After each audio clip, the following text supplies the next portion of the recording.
Hi good morning friends. RV creators ಚಾನಲ್ಗೆ ಸ್ವಾಗತ. ಹಾಗೆ ಇವತ್ತು ನಾನು ಹೊಸ ರೆಸಿಪಿ ಮಾಡ್ತಾಯಿದ್ದೀನಿ. ಇದಕ್ಕೆ ತೊಗೊಂಡಿರೋಂಥ ಇಂಗ್ರೀಡಿಯೆಂಟ್ಸು ಜೀರಿಗೆ, ಸಾಸಿವೆ, ಮೆಂತೆ ಹುರಿದಿಟ್ಕೊಂಡಿದ್ದೀನಿ. ಹಾಗೆ ಟೊಮೆಟೊ, ಈರುಳ್ಳಿ. ಟೊಮೆಟೊ 4 ತೊಗೊಂಡಿದ್ದೀನಿ, ಈರುಳ್ಳಿ. ಅಲ್ಲಿ ಜೀರಿಗೆ, ಸಾಸಿವೆ ಎಲ್ಲ ನಾನು ಪೌಡ್ರ್ ಮಾಡ್ಕೊಂಡಿದ್ದೀನಿ. ಸೊ ಈಗ ನಾನು ಹೇಗೆ ಮಾಡೋದು ಅನ್ನೋದನ್ನು ತೋರಿಸ್ತೀನಿ. ಮೊದಲಿಗೆ ಬಾಣಲಿಗೆ ಎಣ್ಣೆ ಹಾಕ್ಕೊತಾ ಇದ್ದೀನಿ ಫ್ರೆಂಡ್ಸ್. ತುಂಬ ಹಸಿವಾಗಿತ್ತು, ಅರ್ಜೆಂಟಾಗಿ ಏನು ಮಾಡ್ಕೊಂಡು ತಿನ್ಬೋದು ಅಂತ ಅನ್ಸಿದ್ದಕ್ಕೆ ಈ ಒಂದು ರೆಸಿಪಿನ ನಾನು ಮಾಡಿದ್ದು.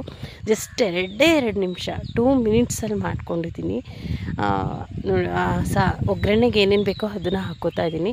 ಇದರಲ್ಲಿ ಮಾಮೂಲಿ ಒಗ್ಗರಣೆ ಅಲ್ಲ, ಓನ್ಲಿ ಎಣ್ಣೆ, ಸಾಸಿವೆ, ಕರಿಬೇವಿನ ಸೊಪ್ಪು ಮಾತ್ರ ಹಾಕ್ಕೋತೀವಿ. ಹಾಕ್ಕೊಂಡ್ಬಿಟ್ಟು ಈಗೇನು ಬೆಳ್ಳುಳ್ಳಿ ಮತ್ತು ಪೌಡ್ರ್ ಮಾಡ್ಕೊಂಡಿದ್ದೀವೋ ಅದನ್ನು ಹಾಕ್ಕೊಳ್ಬೇಕಾಗುತ್ತೆ. ಬೆಳ್ಳುಳ್ಳಿನ ಜಜ್ಜಿಟ್ಕೊಂಡಿದ್ದೀನಿ, ಅದನ್ನೇನು ಪೇಸ್ಟ್ ಮಾಡೋ ಗೊತ್ತಿಲ್ಲ. ಜಜ್ಜಿಟ್ಕೊಂಡ್ರೆ ಸೂಪರ್ ಟೇಸ್ಟ್ ಕೊಡುತ್ತೆ.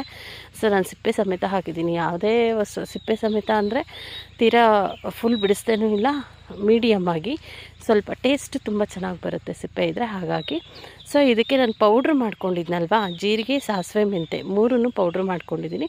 ಸೊ ಅದನ್ನು ಕೂಡ ಹಾಕ್ಕೊಂಡು ಫ್ರೈ ಮಾಡ್ಕೊತಾ ಇದ್ದೀನಿ ಫ್ರೆಂಡ್ಸ್.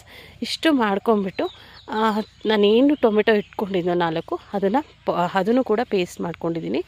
ಅದಕ್ಕೆ ಒಂದು ಅಚ್ಚ ಖಾರದ ಪುಡಿನ ಹಾಕಿದ್ದೀನಿ. ಸೊ ಈಗ ಇಷ್ಟೇ, ತುಂಬ ಈಸಿಯಾಗಿ ಟೊಮೆಟೊ ಚಟ್ನಿನ ಮಾಡ್ಕೊಳ್ಳೋದು ಅಂದರೆ ಇದೆ ನೋಡಿ. ನೀವು ದೋಸೆಗೆ, ಚಪಾತಿಗೆ, ಇಡ್ಲಿಗೆ, ಯಾವುದಕ್ಕೆ ಬೇಕಿದ್ರೂ, ರೈಸೇ ಅಂತ ಇಲ್ಲ, ಏನಕ್ಕೆ ಬೇಕಿದ್ರೂ ಈ ಚಟ್ನಿನ ಯೂಸ್ ಮಾಡ್ಬೋದು. ಸಖತ್ತು ಟೇಸ್ಟಿಯಾಗಿರುತ್ತೆ. ಒನ್ ಟೈಮ್ ಮಾಡಿ ನೋಡಿ, ನಿಮಗೆ ಗೊತ್ತಾಗುತ್ತೆ ಹೇಗಿದೆ ಅಂತ. ಮಾಡಿಬಿಟ್ಟು ನನಗೆ ಕಮೆಂಟ್ ಬಾಕ್ಸಲ್ಲಿ ಹಾಕಿ. ಜಾಸ್ತಿ ಇಂಗ್ರೀಡಿಯೆಂಟ್ಸ್ ಇಲ್ಲ, ತುಂಬ ಈಸಿಯಾಗಿ. ಹಾಗೆ ಈ ಒಂದು ವಿಡಿಯೋನ ನೋಡ್ತಾ ಇರೋ ನಿಮ್ಮೆಲ್ರಿಗೂ ನಾನು ಹೇಳೋದು, ನನ್ನ ಚಾನಲ್ನ ಲೈಕ್ ಮಾಡಿ, ಶೇರ್ ಮಾಡಿ, ಸಬ್ಸ್ಕ್ರೈಬ್ ಮಾಡಿ ಅಂತ ಹೇಳ್ತಾ ಇದ್ದೀನಿ. ಯಾಕೆಂದರೆ ಫ್ರೆಂಡ್ಸ್, ನಾನು ಮಾಡೋವಂಥ ಪ್ರತಿಯೊಂದು ವಿಡಿಯೋನು ನಿಮಗೆ ನೋಟಿಫಿಕೇಷನ್ ಮುಖ ಬರ್ತಾ ಇರುತ್ತೆ. ಹಾಗಾಗಿ ಸೊ ಒಂದು ಸರಿ ಬೆಲ್ ಐಕಾನ್ನ ಕ್ಲಿಕ್ ಮಾಡಿ. ಏನಂತಂದರೆ ಗೊಜ್ಜೀಗ ರೆಡಿ ಆಗ್ತಾಯಿದೆ, ಕುದೀತಾ ಇದೆ, ಸೂಪರಾಗಿ ಸ್ಮೆಲ್ ಬರ್ತಾಯಿದೆ. ಸ್ಮೆಲ್ಗೆ ಎಲ್ರಿಗೂ ಹೊಟ್ಟೆ ಹಸಿವು ಜಾಸ್ತಿ ಆಗ್ತಾಯಿದೆ.